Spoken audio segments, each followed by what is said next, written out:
It is a push to ban the sale of dogs and cats at pet stores in Cobb County.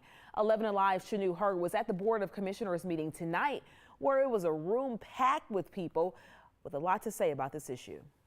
Side by side with their signs and buttons, animal advocates showed up to speak, hoping to convince commissioners to ban the sale of cats and dogs in pet stores. Various parts of Georgia have different problems.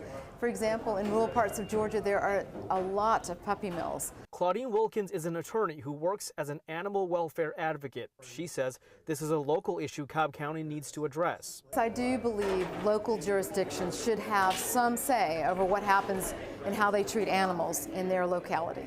Georgia Attorney General Chris Carr issued his opinion last month on this issue, saying cities can't ban sales of cats and dogs in pet stores. But Wilkins says there are already counties and cities that do this: Fulton and Cherokee counties, and the cities of Centerville, Atlanta, Canton, Sandy Springs, and Sonoya.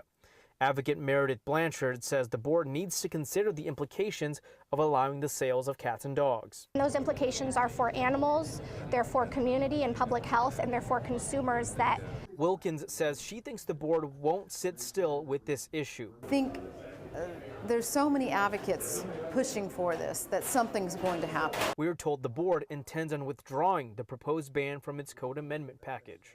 Chairman Mike Boyce's office tells me tonight's meeting is just a public hearing. There will be another public hearing on February 11th on these same issues. Also tonight, the county commissioners approved what they call a step and grade plan when it comes to salaries for public safety employees. Starting salaries will increase to $46,000 a year and will be reviewed annually. This will cost the county $5.7 million. It goes into effect March 22nd.